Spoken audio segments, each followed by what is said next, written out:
Okay, I just want to give you a reminder of the assignments is to continue working on your soft chalks and continue working on your Unit 2 assignments. Look at that here, please. You got a detailed drawing that's due for your second exam, and that is for Unit 2. So that'll be either Greek, Roman, or Etruscan. You've got an article assignment to find. You've got an article to find from Unit 2. So find a Greek article, a Roman article, or an Etruscan article. I think there's also late antiquity. All right, and then for the beast, a reminder of some due dates. The style, period, and era assignment is due next Monday or Tuesday. Is it Tuesday?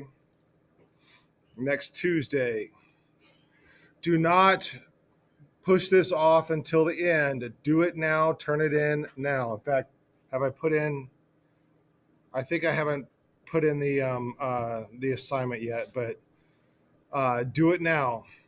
The video is in the playlist that I have. I'll be teaching you guys about a critique assignment that's coming up, and I'll be teaching you about the comparison assignment that is coming up. And then we're going to put the beast together after Thanksgiving. All right, now, can you remind me of what was the last work of art that we looked at? Louder, please. Oh, the Chimera? All right. So we are still in Etruscan.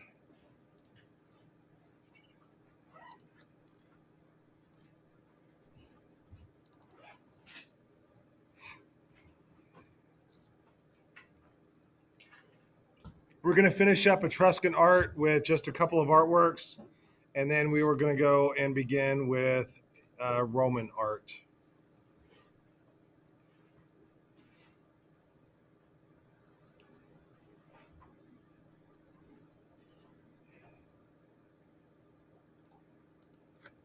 All right, this is the artwork that we finished on. And so we just got one artwork left for Etruscan, and then we'll move on to Roman.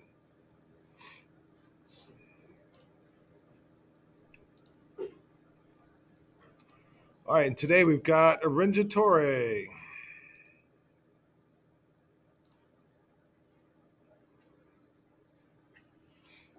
I want us to look at this one because it leads us right into Roman art.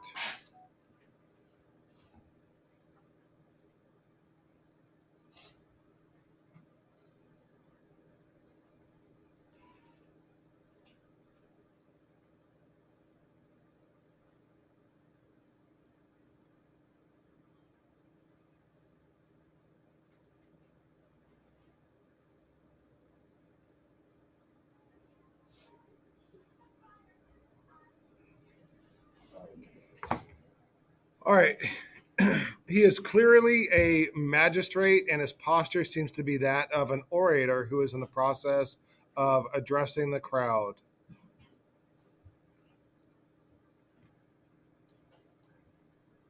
And there is a slight contrapposto pose. Do you see it? He is leaning more on one foot than the other. The right hand raises to address the crowd. So as Rome was expanding, it absorbed the Etruscan culture, politics, and economy. So, and the autonomy of the various Etruscan states eroded.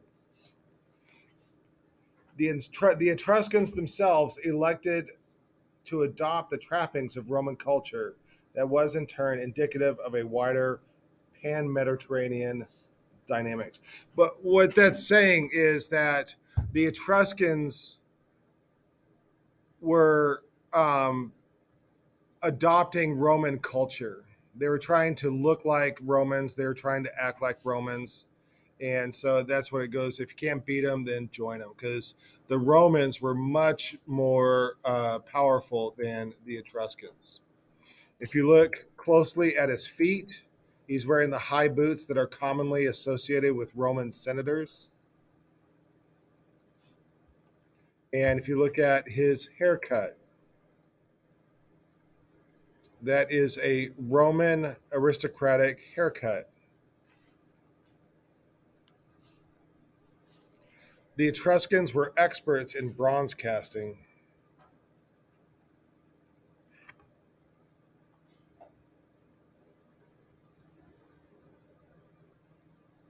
And he shows signs of aging, which we'll talk about when we get into the Roman art. And then his toga is inscripted. So that's how we know who he is.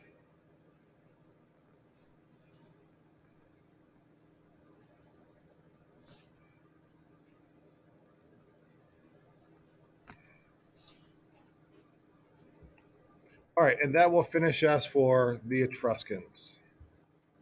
All right, we not only ran past the Etruscans, we raced past the Etruscans. All right, so let's get into Roman art.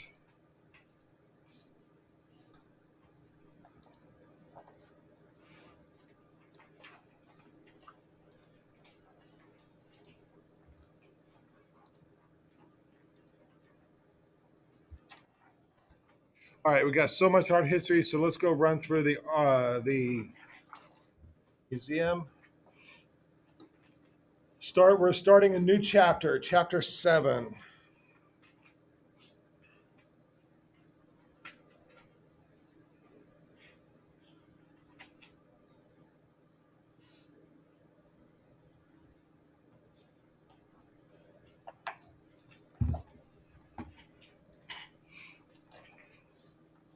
Go to the next empty page on your sketchbook, right at the top, chapter 7, or you can write Roman art. And then go to that page, or go to the table of contents and write that page number next to chapter 7 for Roman art. And this is also a reminder that there are 5 hand-drawn sketches per chapter, with the exception of the Etruscans. I think we only looked at a couple of artworks in the Etruscans. We looked at the temple, we looked at the Capitoline wolf, we looked at the chimera, and we looked at the orator.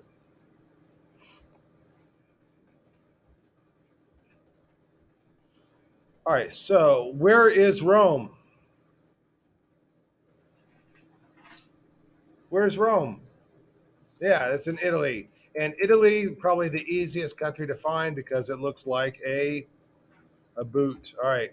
So the early republic, the early part of Rome, this would have been the extent of Rome. They had expanded through to Spain and over here to Turkey. They had a couple of small footholds into Africa, and they had gotten as far as northern Italy. This is the beginning of the of Rome that we will look at. Towards the end of the Roman Empire, we will see that Rome expands all the way around the Mediterranean. They go all the way up to Scotland. They go all the way through Spain, all the way into Iraq, and down into Egypt, and all across the coast of northern Africa and into Eastern Europe. So Rome had expanded quite a bit in its lifestyle and its life span. All right, so there are different eras of the Rome that we're going to look at. We're going to skip the monarchy. There's not much art there, but we're going to start with the Republic. We'll get into the early empire, the high empire, and the late empire. All right, so as we go into the Roman Republic, our first work of art will be this Temple of Portunus.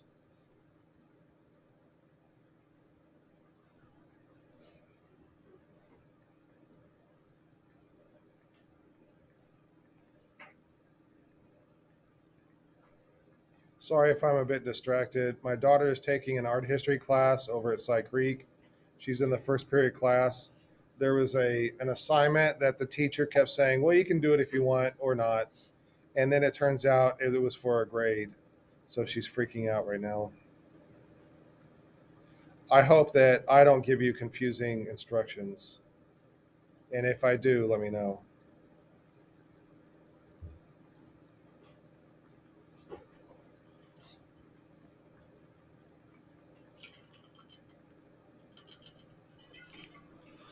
Okay, so what we are doing, we're looking at this temple right here. Now, just looking at this picture and this picture, um, what can you tell me about this temple?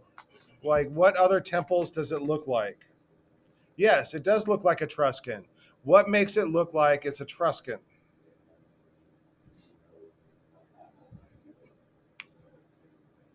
Right. There's nothing in the back, and then it has just has these the columns out front. There's no colonnade across all the way around it like a Greek temple. And there's definitely a front door, and no, it doesn't look like there would be a back door. So here's the front of it, and here's the back of it. Now, what can you tell me about these columns right here? Yes, they are ionic. What else are they? Think about when we looked at the Egyptian columns, engaged columns, right? Because they are attached to the wall. And what would you call this thing up here? Starts with a P, ends with a T. That's the pediment. And remember that the Greeks had lots of sculptures up on the pediment, but the Romans did not. And you can see this whole thing right here is called the entablature. And you notice that on the entablature, there's no metopes or triglyphs. It has some of the same shapes as a Greek and Etruscan temples, but it is a little bit different. All right, this is dedicated to Portunus, which is the Roman god of harbors.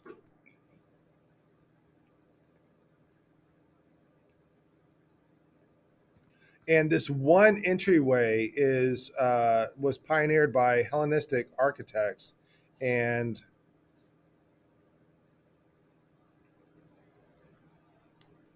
you can only approach this temple from one side. It was originally covered in stucco to make it look like marble, to make it look like it was made out of better materials than it actually is. And if we look on the inside of the temple, there is one cella, whereas the Etruscans would have three cellas, and then the Greeks would have a cella, but you had to go through a different room to get to the cella.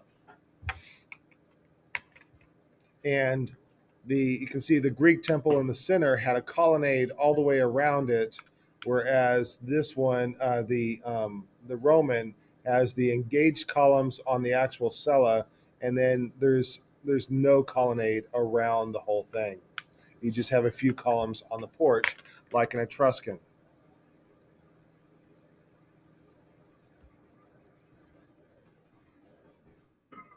So it looks a lot like the Temple of Nike that we saw with the on the Parthenon on the Acropolis, and we can compare it to the Etruscan temples, which we have been doing. All right, moving on to the sculpture.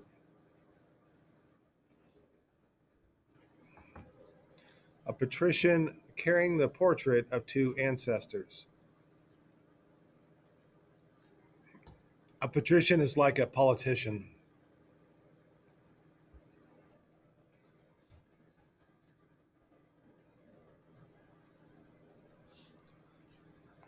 And people from distinguished families were proud of their lineage, and they kept images or likenesses of their ancestors in cupboards in their homes. And so they used that portraiture in their homes to celebrate their elevated position.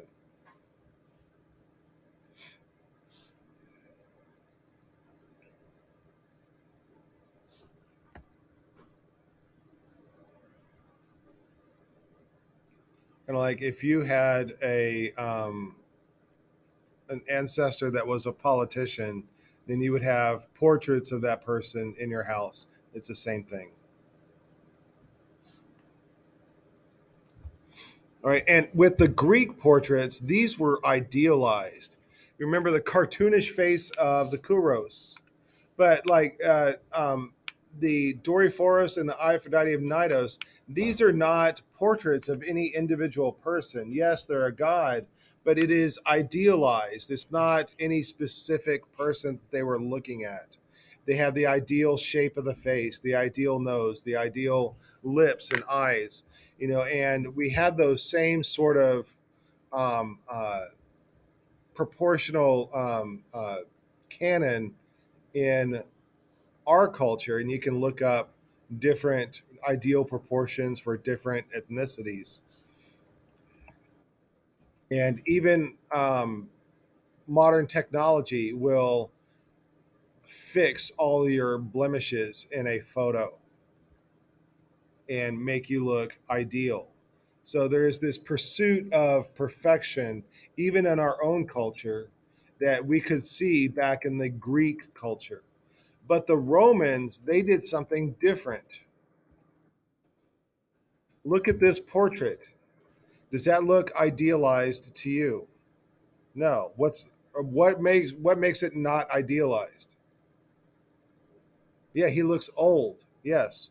The wrinkles are there. It's not a youthful person.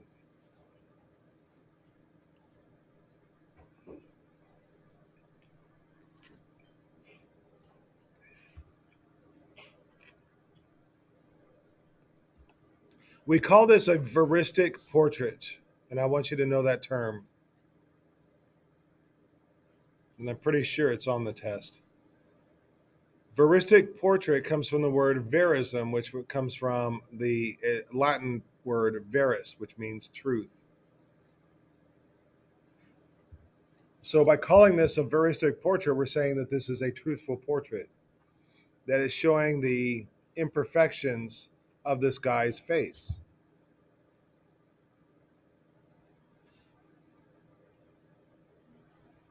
Now, what we're seeing is that we're seeing that Roman Republic is ruled by older men, and their age and their experience is what counted, not their youthfulness. So the sculptors are paying attention to the age and experience on the faces of those in the Senate. And this is also goes along with the ideals of the Roman Republic, that they are honest. Now, this is the Roman Republic. When we get into the empire, it changes. It's not so honest anymore. All right, ready to move on? So we have this head of a Roman patrician. And as we get closer, we can see the imperfections of his face. And the intention was to communicate a concrete notion of their personality. The intention was not to be a perfect idea of an individual.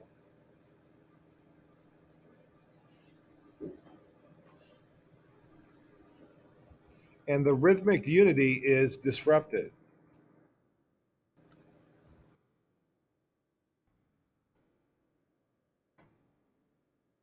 So these realistic portraits are common in the Roman Republic. Now we come across this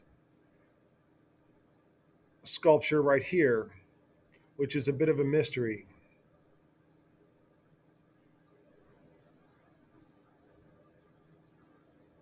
The sculptor is trying to commemorate the high ethical codes and the morals, the honesty of the sitter. At the same time, this person is a general, so there needs to be some indication of the martial prowess that is denied by the effects of age on the face. So I want you to compare the face and the body of this sculpture. The face, is that an old man or a young man? It's an old man. The body, is that a young man or an old man? Young man. So they put an old man's face on a young man's body. So they're trying to show in his face that he has wisdom and experience. And with his body, they're trying to show that he is strong and virile, like people are in their youth. And that's the same idea as behind these silly images right here, showing these old men with young bodies. And then I want you to guys to enjoy a meme that I created. I want you to know the difference between Roman art and ramen art. And then this one too I made. All right, so the effects of alcohol like makes you older, and then the effects of LSD makes you wig out, and meth she's just really destroyed her face, but tacos make you happy.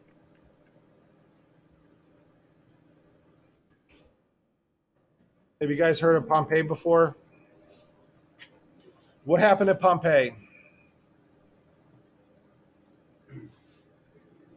Right, Mount Vesuvius erupted in 79 AD, buries the town in ash. It was buried for nearly 1,700 years.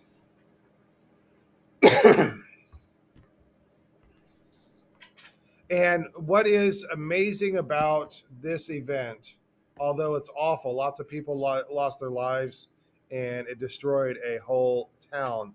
But what it did was it preserved the towns that were in the wake of the ash that fell, and of which was Pompeii. So I want you to know Pompeii, I want you to know the Herculaneum.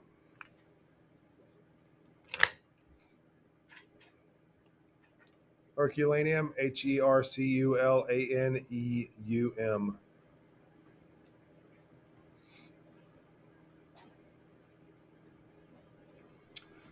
We will discuss Herculaneum, and we will mention Herculaneum again in the second semester in the spring.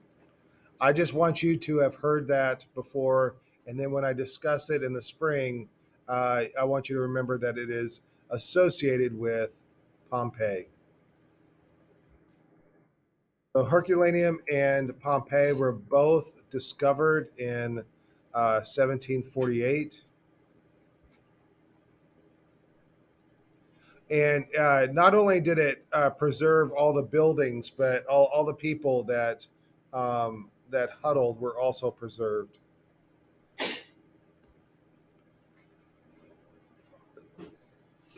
As we look at Pompeii, there's a couple things I want to point out. There's the amphitheater over there on the right. We have some gladiator barracks that are next to the amphitheater. There's a theater right here. And then what I really want to point out is the forum of the of Pompeii. There is a courtyard in the middle of all of these buildings that are here in green, and these buildings are governmental buildings. And the one that I want to point out to you is the basilica. The basilica is part of the forum, and you can see the basilica right here on the left side of the courtyard. We will come back to the basilica in just a minute. First, I want to talk about the domestic homes of Pompeii.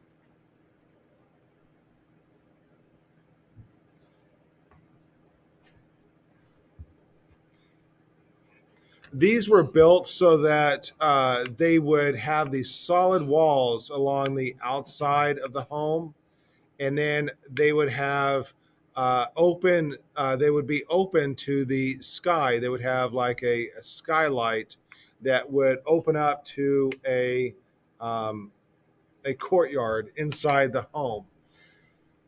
The issue was is that the cities of Rome were noisy and Pompeii, I think, had 20,000 people in it. So there's a lot of people walking out in the streets. There are people arguing with each other, people shouting, people having, excuse me, loud conversations. And there's a lot of noise. And also, the sanitation of these streets wasn't quite there yet. So it was quite, not only was it noisy, but it was also stinky out on the streets. And your home was to be your oasis, your little sanctuary away from all that craziness. So they would design their homes so that they would be insulated from the outside. We're going to look at a home right here. This is the outside. Nothing really to look at. It's the inside is what makes it so interesting. Again, it has these courtyards that are open up to the sky to allow sunlight in, to allow air in. And we are going to look at the paintings that they have on the wall. I've already taught you guys about fresco painting, right? Yeah.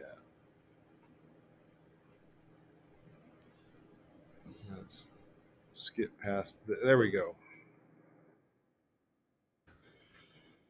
So the owners of these houses would paint on their walls to make it look more interesting. And I want you to know the different types of paintings that they would have on their walls. They're using fresco, which is, and they're using the buon fresco, the true fresco. That's the painting on wet plaster on the wall that bonds the paint into the wall so that it won't um, uh, uh, flake off. And these people are trying to look wealthy by having all this painting done on the walls. So if one person has a nice mural on the wall and their neighbors see it, then they want a better mural than their neighbor has. So they're all trying to outdo each other on these rooms. There are 4 Pompeii styles that I want you to know. The first style looks like this.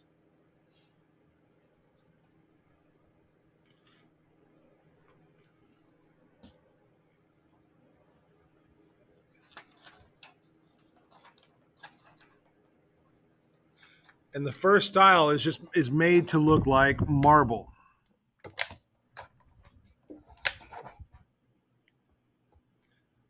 And these people cannot afford to have homes made out of marble. It's just not enough marble around. So they make their homes look like they're made out of marble.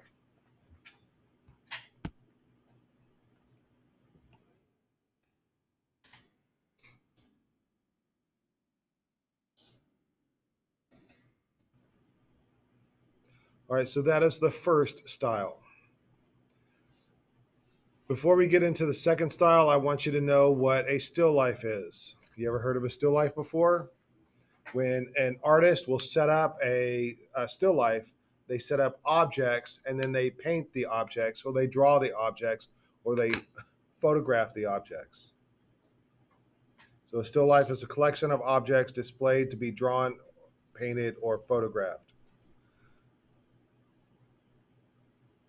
The other term I want you to know is trompe l'oeil.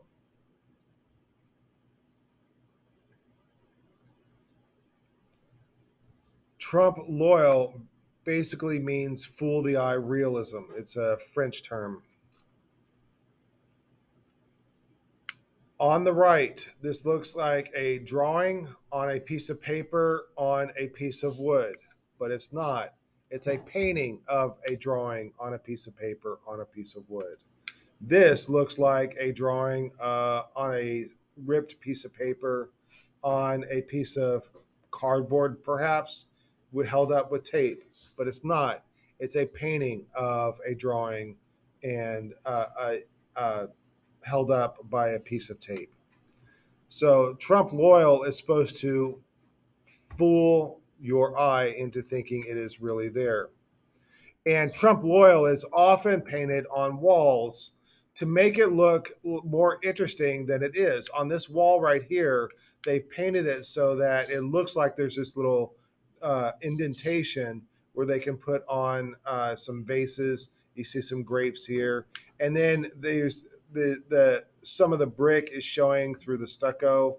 All right, it's made to look more interesting than just a plain wall, and it's a nice decoration. Well, here is the Roman version of that they're using both still life and an attempt at Trump loyal to make it look like there's a little stair or a shelf and it has these still life objects on it.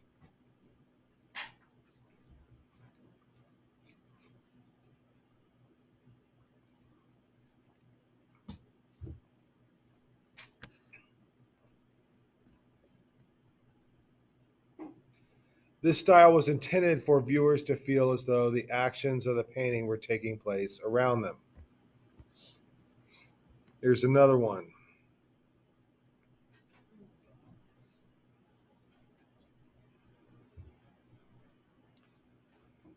So this is the second style. There's another aspect of the second style that I want you to know, and that is this. The walls were decorated to make it look like there was architecture there. There is a door painted on the wall. There are columns painted on the wall to make it look like it's fancier than it actually is.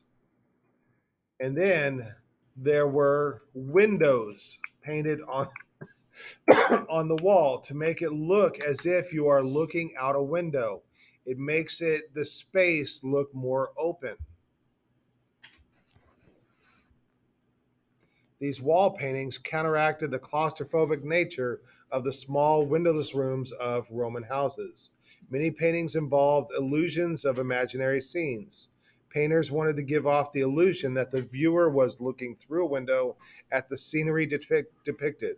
The style was intended for viewers to feel as though the actions of the painting were taking place around them. So, are you guys familiar with linear perspective? The idea that if you stand on a railroad track and look down, it looks like they meet in the distance. But if you walk down that railroad track, they never meet. It's an illusion. And as things get farther away from you, they get smaller and closer together. And so that is linear perspective. And you can see it when you look down the halls of the school. And when you're driving down the street, there's all kinds of these lines that point to a vanishing point in the distance. Well, the Romans had not quite mastered linear perspective, but they tried. So there's a couple of lines here that if you extended them out, go that direction. And then the lines here, if you extended them out, go that direction. And the lines here, if you extended them out, they go that direction. If this was true linear perspective, they would all meet in the same point, but they don't. So they were trying, but they didn't quite understand the rules of linear perspective. And that is called intuitive perspective. That they realized that lines converge, but they didn't know where to make them converge.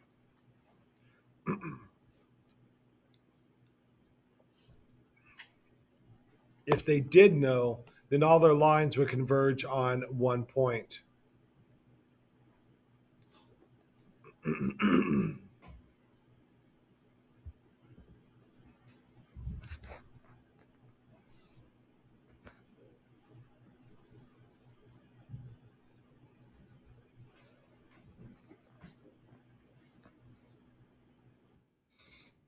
And here you can see that the lines are more parallel. They don't quite meet up where they're supposed to.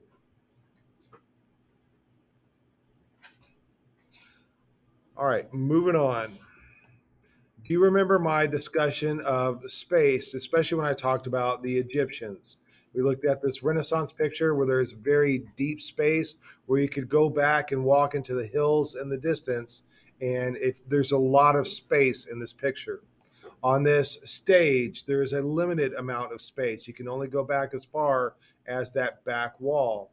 And then with Egyptian art, you had this very shallow space where it looks like you're standing on a ledge. And the Egyptians, it's even less than that. It's so flat that you really are just like a piece of paper or a shape on a flat surface. Well, when we go and look at this Roman room, we can see that very shallow space, that the people here are walking on this ledge that really does look like it has the same amount of space as the ledge that's outside a window on a building.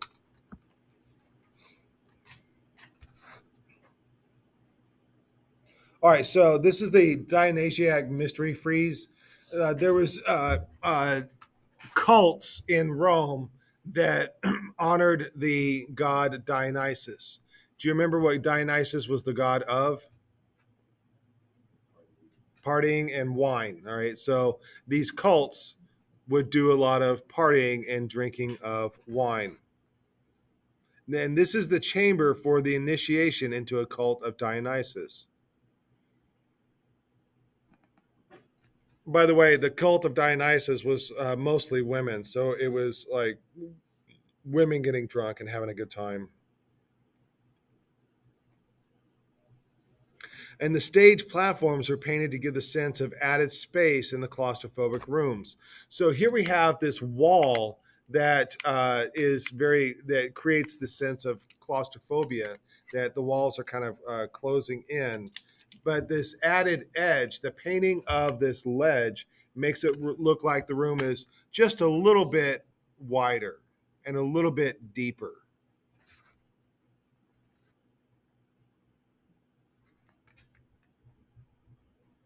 And in the backdrop, the panels are imitating marble. They're making it look like it is more expensive than it really is. And the actors move on shallow, illusionistic ledge that encircles the room. So they, in with the cult of Dionysus, they are having this party, this procession, and here is a view of it. And also, this is one of the first times where the the image on the one wall carries over to the image on a second wall. So here is a person with a whip that is whipping somebody over here on this wall. So similar to this painting or this room, we have another room in Pompeii that has a gardenscape. And this is the room of Livia, the wife of Augustus.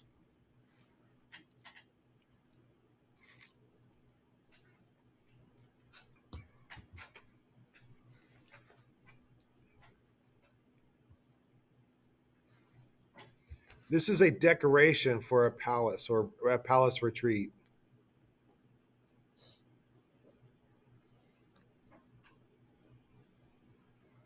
And it's made to go around the garden. It's made to look like there's an extension and made to look like there's more land or there's more space out there. This is the ultimate picture window mural. It is a continuous wraparound view. So you can stand in this room and look all the way around, and it looks like you are surrounded by extra space.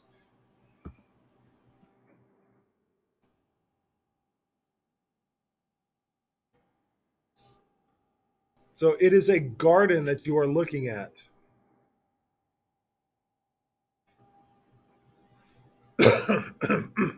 Now, do you remember the linear perspective? I also want to introduce you to atmospheric perspective.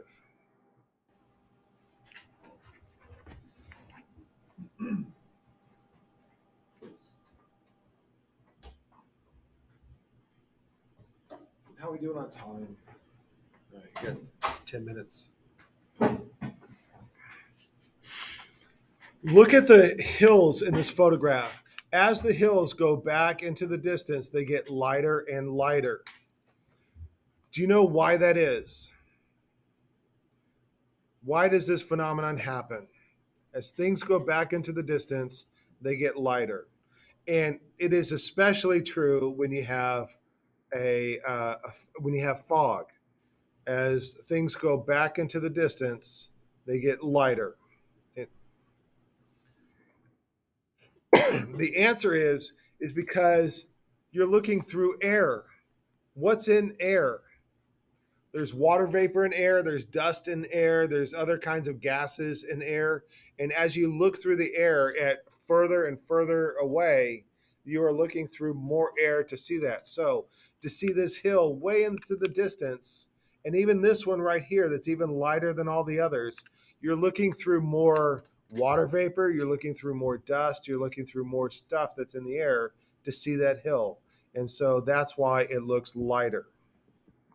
All right, now, can you find the linear perspective in this painting? Where is there an example of linear perspective? That's like the railroad tracks.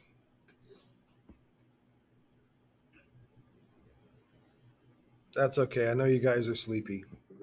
Yeah, right here. All right. The linear perspective, it points back to, now it doesn't quite go to a single viewpoint, but like I said, it's that intuitive perspective. Now, can you find the atmospheric perspective in this picture?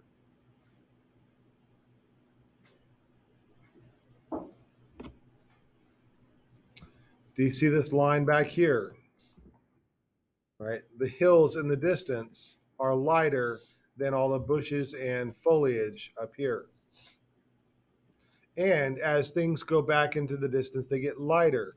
Notice the branches on the tree on the right and the leaves are more detailed and darker than the ones in the distance. There's another one. The tree up front is darker than the trees in the background. So the artists are figuring out atmospheric perspective, and we can compare it to other murals that we've seen. The one in the Minoan Palace seems very flat and abstract, whereas the one in the uh, uh, Roman compound looks a lot more like there's an attempt at realism.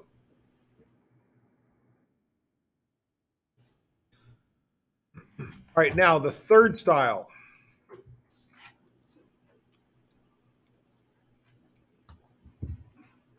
This is a retreat from illusionism, and it coincides with Augustus's reign. The third style is delicate linear fantasies on monochrome backgrounds. They're not derivative, but innovative. They're non Greek.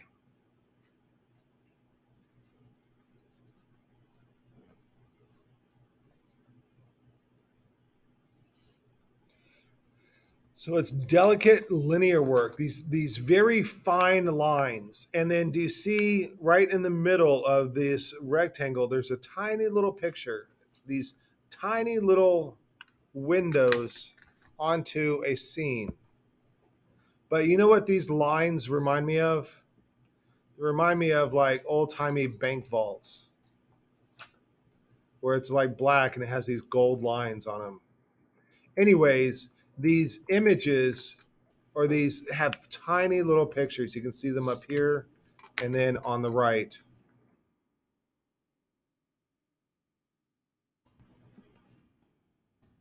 Here's a close up of one of those images. And then the fourth style